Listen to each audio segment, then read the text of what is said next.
Türkiye'de ve özellikle kentimizde son zamanlarda yaşanan hak ihlalleri başta olmak üzere bunun yanında ekonomik, sosyal, siyasal, kültürel, eğitim ve sağlık alanlarında sorunlar yaşanmaktadır. Bu sorunların çözümü noktasında projeler üretmek, çözüm önerileri sunmak ve ilgili birimlerle istişare etmek üzere kentimizde yaşanan ve yaşanacak olan ekonomik, sosyal, siyasal, kültürel, eğitim, sağlık, ulaşım ve hak ihlalleri karşısında kayıtsız kalmayarak ve kentimizin sesi olmak için kentteki 20 sivil toplum kuruluşu bir araya geldik ve Hakkari Sivil Toplum Kurumları Platformu adıyla 2 Ekim 2023 tarihinde platformumuzu kurduk. Platformumuzun temel amacı kentimizin her alanında yaşanan sorunlarını gündeme taşımak ve çözüm arayışında bulunmaktır. Bizler Hakkari'nin yerel dinamikleri olarak kendimizi bu konuda sorumlu görüyoruz. Bu nedenle yerel dinamiklerin güçlendirilmesi ve kentin sorunlarını çözme noktasında sürece dahil edilmesi gerektiğini vurguluyoruz. Biz platformda yer alan sivil toplum kuruluşları olarak bu konuda samimiyiz ve kararlıyız. 6 Şubat depreminden sonra uzmanların özellikle Hakkari iline dikkat çekmesi ve kentimizin 1. derece deprem bölgesi olmasıyla Hakkari'nin kıymetli STK temsilcileriyle Hakkari'nin depremselliği üzerine toplantılar yapmış, çok önemli belirlemeler ile çözüm önerileri sunmuş ve ilgili kamu kurumları koordinasyonunda katkı sunarak gerçekçi adımlar atmak istemiştik. Ancak bu girişimlerimiz dönemin idarecileri tarafından görülmediği gibi engellenmişti. Umut ediyoruz ki kentin sorunlarının çözülmesi girişimlerinde bir daha bu gibi engellemelerin yaşanmamasıdır. 2 Ekim 2023 tarihinde kurulan platformumuz kuruluş toplantısını Hakkari merkezde, ikincisini Şemdinli'de, üçüncüsünü Yüksekova'da ve dördüncüsünü şimdi Hakkari merkezde 2 gün önce yaşanan deprem ve Yüksekova Hakkari arasındaki yolda oluşan heyelan nedeniyle sadece deprem gündemiyle gerçekleştiriyoruz. Bu toplantılarımızda ele alınan konuları kamuoyuyla buradan paylaşıyoruz. Gündeme aldığımız sorunların çözümü noktasında bugünden itibaren gerekli girişimlerde bulunmaya başlayacağız.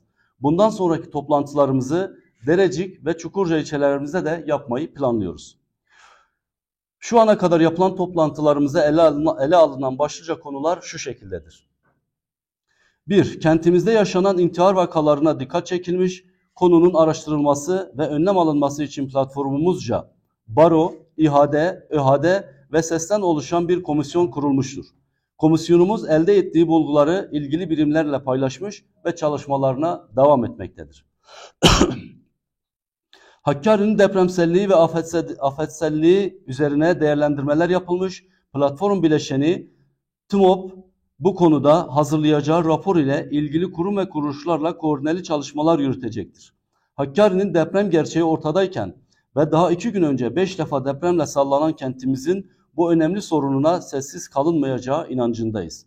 Deprem öncesi, deprem sonrası ve deprem esnası ve deprem sonrasında alınması gereken tedbirler ile il ve ilçelerimizde afet depolarının oluşturulması vurgusu yapılmıştır.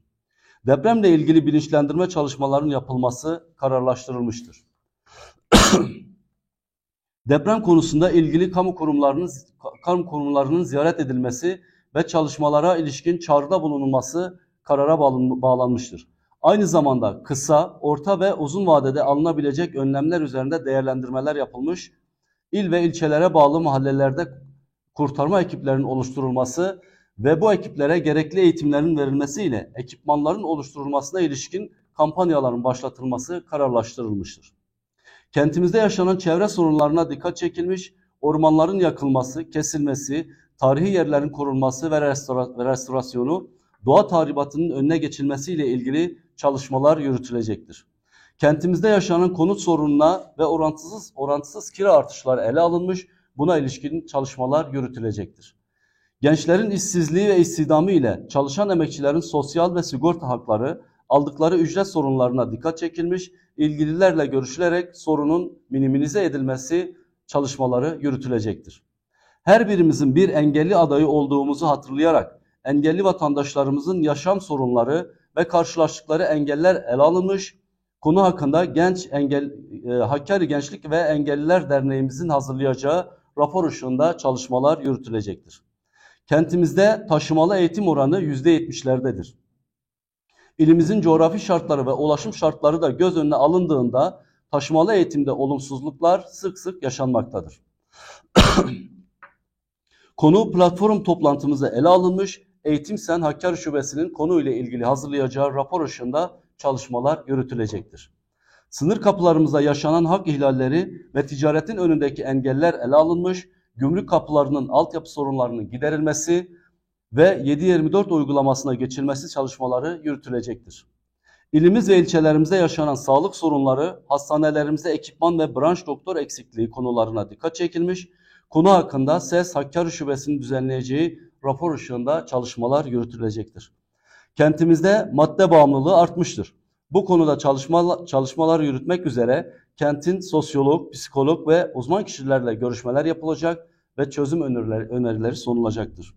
Kentimizin hava kirliliği sorunu değerlendirilmiş ve buna bağlı olarak sağlık sorunlarının geliştiği gözlemlenmiştir. Hakkari merkezinin tamamına ve bağlı ilçelerine kısa vadede doğalgaz çekilmesi yönünde çalışmalar yürütülecektir. Kentimizin en önemli sorunlarının başında gelen ulaşım sorunu üzerinde geniş değerlendirmeler yapılmış, kentimizin deprem gerçeğini de göz önünde bulundurularak alternatif yolların açılması, mevcut yolların iyileştirilmesi ve halihazırda yapımı devam eden tünellerin kısa vadede faaliyete geçirilmesi vurgulanmıştır. Yüksekova ilçemizin bir türlü çözülemeyen su ve İpek yolu üzerindeki orta refüjün kısa vadede çözülmesi girişimlerinde bulunulacaktır. Sınır hatları üzerinde olan köylerimizde yaşanan hak ihlallerine dikkat çekilmiş, konu hakkında araştırmalar ve çalışmalar yürütülecektir. Bir kez daha ifade etmek gerekirse kentin sorunları için yerel dinamiklerin güçlendirilmesi ve sürece dahil edilmesi gerekmektedir. Bu şiarla oluşturduğumuz Hakkari Sivil Toplum Kurumları platformu olarak kentimizin her alanında gelişen sorunlarıyla ilgileneceğimizi ve çözüm alanında çalışmalar yürüteceğimizi kamuoyuna saygıyla bildiririz. Bileşenleri de sayabilir miyiz? Bileşenlerimizi de sayalım. Hakkari Sivil Toplum Kurumları platformunda yer alan bileşenlerimiz Hakkari Esnaf ve Sanatkarlar Odaları Birliği Başkanlığı, Hakkari Barosu Başkanlığı, Hakkari İHADE Şubesi, Hakkari ÖHADE Şubesi, Hakkari Esnaf ve Sanatkarlar Odası Başkanlığı, Yüksekova Esnaf ve Sanatkarlar Odası Başkanlığı, Hakkari Gazeteciler Cemiyeti Başkanlığı, Şemdinli Esnaf ve Sanatkarlar Odası Başkanlığı, Eğitim Sen Hakkari Şubesi, SES Hakkari Şubesi, Tümbel Sen Hakkari Şubesi, BES Hakkari Şubesi, KESK Hakkari Şubeler Platformu, TUMOP Yüksekova İnşaat Mühendisleri Odası, Cilo Dağcılık ve Doğa Sporları Kulübü, Hakkari Gençlik ve Engelliler Derneği, Yüksekova Halkın Sesi Gazetesi, DİSK Genel İş Hakkari Şubesi.